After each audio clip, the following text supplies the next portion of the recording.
지난 3차 변론이 핵심 증인들 불참으로 공분을 샀다면 어제의 4차 변론은 출석을 하긴 했는데 너무나도 성의 없는 답변으로 우리 국민들의 분노 수치를 높였습니다. 그 장본인은 바로 이영선 행정관. 어제 그 현장에 앉아 있었던 국회 탄핵소추단은 어떻게 봤을까요? 민주당 박주민 의원 연결해 보겠습니다. 박주민 의원님 안녕하세요. 예, 안녕하십니까. 어제 네 번째 변론 전반적인 분위기는 어땠습니까? 계속해서 증인들이 안 나오고 나오는 증인들은 방금 말씀하셨던 것처럼 뭐 기억이 안 난다거나 모른다로 일관하고 있어서 예. 변론이 제대로 진행된다는 느낌을 못 받고 있습니다. 못 받고 어제뿐만 아니라 계속 그 느낌 못 받고 계시는 거죠. 예. 어제의 그 이영선 청와대 행정관 사실상 최순실의 비서 역할을 했던 사람. 그러니까 그 의상실에서 최순실 휴대폰을 셔츠에 닦아서 깍듯하게 건네주던 그 사람인 거죠. 예, 맞습니다. 예. 세월호 참사 당일엔 대통령을 수행했던 걸로 알려졌고 최순실 뭐 주사 아줌마, 기치료 아줌마 같은 보안 손님 관리하는 역할도 했고 뭐 이렇게 보면 됩니까? 네, 주로 지금 언론에서 지목하고 있는 이영선 행정관의 예. 역할이 바로 그런 것들입니다. 예. 그러니까 입을 열어야 되는 건데 어제 입을 그냥 굳게 담은 거예요. 예, 사실 그 자신이 이제 지금 대통령 경호실에 소속되어 있는 공무원이다라는 것을 내세워서 예. 자신이 알고 있거나 봤던 것들을 얘기하기 어렵다라는 답변을 계속해서 반복적으로 했습니다. 이거 어떻게 보세요? 대통령 경호 등에 관한 법률에 따르면 경호 공무원이 관련해서 취득한 경호 업무와 관련해서 취득한 비밀에 대한 누설 금지 의무가 있긴 있습니다. 예. 그런데 문제는 어제 이영선 행정관이 답변을 거부했던 부분 중 상당 부분은 예. 경호와 관련된 업무가 아니라는 것이고요. 예를 들면 어떤 것들에 대해서 해도 될 만한데 안 한 겁니까? 예를 들어서 최순실을 자주 봤느냐 또는 최순실이 청와대 출입이 잦았느냐 예. 이런 질문들을 했었거든요. 예. 그런 것들은 이미 이제 지난 일들이고 음흠. 박근혜 대통령도 이미 최순실을 굉장히 오랫동안 친분을 유지했던 지인이다라고 표현을 한 바가 있기 때문에 공개적으로 예. 최순실의 출입 자체가 뭐 경호상의 어떤 위험을 창출하는 그런 비밀이 되기는 어렵습니다. 그런데 그런 부분도 증언 거부를 했습니다. 그렇죠. 깊기야는 거기 앉아 계시던 판사들이 아니 최순실의 청와대 출입에 대해서 아는 대로 답하라는 게 이게 국가기밀과 무슨 상관이냐 호되게 호통을 치기도 했지요. 어제 뭐 재판관 한 분이 그런 지적을 한 것이 아니라요. 예. 여러 재판관들이 거의 동일한 취지로 지적을 줬고 주의를 줬고 또 소추위원 단장인 권성동 위원장도 직접 그런 부분에 대해서 문제제기를 했는데 예. 그런 지적에도 불구하고 태도 변화는 전혀 없었습니다. 예. 아니 이렇게 말해도 될 만한 걸 안 하는 경우에는 제재할 수 있는 방법이 전혀 없습니까? 헌법재판소법에는 증언 거부, 정당한 이유가 없는 증언 거부에 대한 처벌 규정은 없고요. 형사소송법, 준용되는 형사소송법에도 정당한 이유 없이 증언을 거부하는 경우에는 과태료 50만 원을 처하게 되어 있습니다. 과태료. 네, 그러니까 과태료 50만 원을 차라리 내겠다. 그렇군요. 뭐 이렇게 좀 생각하고 나온 것 아닌가 그런 느낌을 받았습니다. 참 답답하게 시종일관 진행되던 이영선 행정관의 증언. 근데 그렇게 답변을 회피하는 와중에 답을 한 게 있더군요. 뭔가 보니까. 예. 박 대통령의 의상실에다가 의상 대금을 내가 몇 차례 전달한 적이 있다. 돈이라는 말은 없었지만 이 봉투를 만져보니까 돈인 거 알았다. 이런 대답은 했어요. 맞습니다. 예. 이거 왜 한 거죠? 이건? 사실 이것은 지금 검찰에서 이영선 행정관이 했던 진술을 180도 바꾼 겁니다. 검찰에선 뭐라고 했었습니까? 검찰에서는 돈을 자기가 건넨 바는 없다. 이렇게 얘기했는데 지금은 돈을 한 번도 아니고 몇 차례 줬다라고 얘기를 하고 있습니다. 예. 아무래도 이것은 이제 대통령에게 적용될 수 있는 뇌물죄. 예. 뇌물죄 적용을 피하기 위해서 진술을 바꾼 것 아닌가. 대통령의 모든 의상이라든지 최순실로부터 건네받던 액세서리나 이런 것들이 뇌물이 아니라 정당한 대가를 지급하고 산 것이다. 그런 것을 보여주기 위해서 발언을 그렇게 한 것 아니냐 이렇게 생각됩니다. 이렇게 180도 바뀐 답변은 윤 전추 행정관이 했던 것과도 같은 거지요. 맞습니다. 예. 그래서 뒤에서 누군가 지금 지휘하는 지휘자가 있는 거 아니냐 이런 얘기 계속 나와요. 그렇습니다. 굉장히 소송 전략적으로 봤을 때 굉장히 체계적으로 대응하고 있다는 느낌을 지울 수가 없는데요. 먼저 윤전추와 이영선 이 두 사람은 대통령 관저에서 근무한다는 공통점을 가지고 있는데 그렇죠. 윤전추만 먼저 출석을 시킨 다음에 소추인단이 뭘 물어볼 건지를 사전에 보고 예. 그 다음에 이제 이영선 증인이 출석을 해서 사전에 이제 윤전추에 대한 질문을 보고 대비를 한 다음에 이제 출석을 하는 것이죠.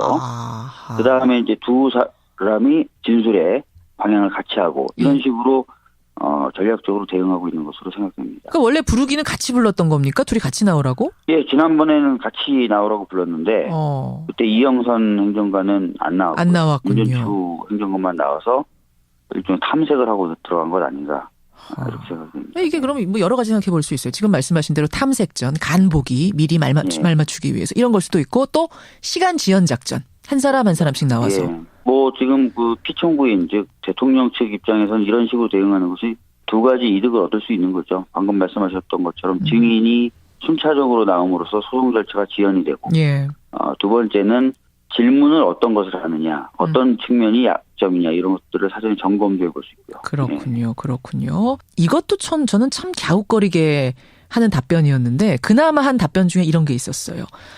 대통령 옷 찾는 것도 경호 업무다. 이런 얘기 했었고 또 의상실 그 동영상 우리가 많이 본 그 의상실 동영상에서 왜 휴대전화를 최순실의 휴대전화를 행정관이 옷으로 닦아가지고 건넸느냐 물었더니 이거는 과잉 친절 베푼 것이 아니다. 경호 전문가로서의 습관이었다. 이렇게 얘기를 했는데 이거를 저는 전직 청와대 경호원들 이 뭐 전문 경호원들이 들으면 어떤 생각이 들었을까 싶어요. 사실 말이 안 되는 거죠. 만약에 그 건네준 핸드폰이 최순실 거였다면 최순실 핸드폰을 왜 가지고 있느냐부터 말이 안 되는 거예요. 경호를 하는 사람이 그러면 전혀 생판 모르는 사람 또는 특별히 자기 경호 대상으로 인식되지 않은 사람 핸드폰을 보관하고 있다가 핸드폰을 바꿔준다? 그것도 말이 안 되는 거기부터 이상하고 바꿔주는데 또 막 싹싹 닦아가지고 바꿔주는 것도 말이 안 되고. 그것도 말이 안 되고 그다음에 뭐 자신의 핸드폰이었다면 누가 자기한테 전화를 걸어서 그거를 최순실한테 바꿔주느냐. 그것도 굉장히 이상한 거거든요. 그게 이제 업무용 폰이었다면은 업무상 자기 상관이었을 텐데. 그럼 그게 누구냐도 굉장히 밝혀져야 되는 부분이고요. 아울러서 그 차명으로 썼던 폰을 압수수색 당하면서 전화번호 하나를 지웁니다. 압수수색 당시. 잠깐만요. 대포폰이 이제 여럿 있었는데. 그렇죠. 그거 하나를 압수수색 당하는데 전화번호 하나가 지워져 있어요? 본인이 나와서 증언하기로는 핸드폰 3개를 썼다고 얘기합니다. 개인 폰하고 업무 폰하고 차명, 소위 말하는 대포폰을 썼다는 거예요. 그중에 이제 차명폰을 압수수색 당할 때 핸드폰 번호 하나를 지우는데 혹시 그래서 공손하게 전화를 바꿔줄 때 그 전화 왔던 사람이 바로 전화번호 지운 사람. 그 사람이 전화를 한 건 아닌가. 뭐 이런 의심들을. 누굴까요? 그 사람이 누굴 거라고 의심하고 계세요? 모르겠습니다. 최순실하고 뭐 긴밀하게 의사소통을 해야 되는 사람. 그런 사람이 과연 누굴까. 그런 부분이 좀 밝혀져야 되는데 제대로 밝혀지지 않고 있습니다. 아니 그 번호 지운 번호가 뭔지를 찾을 수는 있습니까? 지운 번호 자체는 지금 남아 있습니다. 남아 있어요. 번호 자체는 남아 있는데. 근데 그 지운 번호를 썼던 사람이 누군지는 모르고. 그 번호도 역시 대포폰의 번호군요. 모르겠습니다. 저희 차원에서는 그것을 더 이제 확인하기는 어렵고. 수사를 하고 있겠군요 지금. 아마 수사를 하고 있을 것 같습니다. 제가 한번 그 번호로 전화를 걸어보니까 지금은 뭐 전화 착신이 금지돼 있다 이런 식으로만 나오더라고요. 만약 대통령이었다면 대통령도 그러면 차명폰? 대포폰 뭐 이런 거 쓰면서 통화를 했던 건가? 뭐 이런 생각도 하게 되는 거고. 계속 그런 의혹이 제기되는데요. 그 부분에 대해서도 어제 이영선 행정관한테 질문을 했었어요. 그 차명폰이나 이런 쪽으로 박근혜 대통령이 전화를 한 적은 있느냐. 그 부분은 자기는 없다. 이렇게 얘기는 했습니다. 알겠습니다. 전직 청와대 경호를 담당했던 전 주영훈 경호부장 얘기를 들어보면은 이영선이라는 사람은 우리는 전문 경호원이라고 생각하고 싶지도 않다. 경호실 사람이라고 생각할 수도 없다. 뭐 이런 말씀을 하더군요.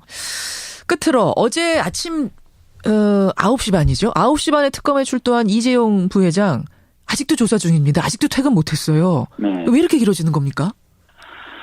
아무래도 지금 뇌물 공여 부분에 대해서 특검이 이제 집중적으로 조사를 하다 보니까 당연히 이제 이재용 부회장으로서는 집중적으로 또 방어를 해야 되지 않겠습니까? 그래도 공방이 길어지고 있는 것으로 보여지고 있고 특히 또 위증 부분도 지금 국정조사위원회에서 지금 고발을 했기 때문에 그것도 수사 중인가요? 네, 그 부분도 아마 조사 중이지 않을까 이렇게 생각되고 있습니다. 그러니까 지금 삼성에서는 우리도 피해자다. 강요를 받고 마지못해서 돈 낸 거다. 이런 입장인 거고 네. 특검은 무슨 소리냐. 당신들은 대가 바라고 돈을 낸 피의자다. 이렇게 지금 피해자냐 피의자냐 이렇게 지금 뭐랄까 논박이 이루어지는 거죠. 네, 그렇습니다. 핵심은 뭡니까? 결국 증거가 나와야 되는 건가요? 특검이 주장하는 바에 따르면은 상당히 오래전부터 정유라의 승마에 대한 지원 계획을 가지고 있었고 그런 것들을 가지고 어필을 했을 것이다. 이런 지금 주장을 하고 있는 거지 않습니까? 그렇죠. 그래서 그런 부분이 좀 밝혀진다면은 뇌물죄 역시도 입증이 될 수 있다고 보여집니다. 이재용 부회장이 구속될 가능성도 있나요? 저는 구속될 가능성이 있다고 봅니다. 왜냐하면 지금 위증 부분이 있고 청문회 위증? 이 얘기는 범죄를 자꾸 은폐하려고 시도하고 있다는 의미가 되는 것이거든요. 다만 삼성이 갖고 있는 국내 위상에 대해서 특검이 과연 어느 정도 기계가 있게 대응하느냐의 문제겠죠. 알겠습니다. 여기까지 오늘 이모저모 살펴봤습니다. 깍듯하게 건네주던 그 사람인 거죠? 예, 맞습니다. 세월호 참사 당일엔 대통령을 수행했던 걸로 알려졌고 최순실, 주사 아줌마, 기치료 아줌마 같은 보안 손님 관리하는 역할도 했고 이렇게 보면 됩니까? 네, 주로 지금 언론에서 지목하고 있는 이영선 행정관의 역할이 바로 그런 것들입니다. 그러니까 입을 열어야 되는 건데 어제 입을 그냥 굳게 담은 거예요? 사실 자신이 이제 지금 대통령 경호실에 소속되어 있는 공무원이다라는 것을 내세워서 자신이 알고 있거나 봤던 것들을 얘기하기 어렵다라는 답변을 계속해서 반복적으로 했습니다. 이거 어떻게 보세요? 대통령 경호 등에 관한 법률에 따르면 경호 공무원이 관련해서 취득한 경호 업무와 관련해서 취득한 비밀에 대한 누설 금지 의무가 있긴 있습니다. 그런데 문제는 어제 이영선 행정관 지난 3차 변론이 핵심 증인들 불참으로 공분을 샀다면 어제의 4차 변론은 출석을 하긴 했는데 너무나도 성의 없는 답변으로 우리 국민들의 분노 수치를 높였습니다. 그 장본인은 바로 이영선 행정관. 어제 그 현장에 앉아 있었던 국회 탄핵소추단은 어떻게 봤을까요? 민주당 박주민 의원 연결해 보겠습니다. 박주민 의원님 안녕하세요. 예, 안녕하십니까. 어제 네 번째 변론 전반적인 분위기는 어땠습니까? 계속해서 증인들이 안 나오고 나오는 증인들은 방금 말씀하셨던 것처럼 기억이 안 난다거나 모른다로 일관하고 있어서 변론이 제대로 진행된다는 느낌을 못 받고 있습니다. 못 받고 어제뿐만 아니라 계속 그 느낌 못 받고 계시는 거죠. 어제의 그 이영선 청와대 행정관 사실상 최순실의 비서 역할을 했던 사람. 그러니까 그 의상실에서 최순실 휴대폰을 셔츠에 닦아서 답변을 거부했던 부분 중 상당 부분은 경호와 관련된 업무가 아니라는 것이고요. 예를 들면 어떤 것들에 대해서 해도 될 만한데 안 한 겁니까? 예를 들어서 최순실을 자주 봤느냐 또는 최순실이 청와대 출입이 잦았느냐 이런 질문들을 했었거든요.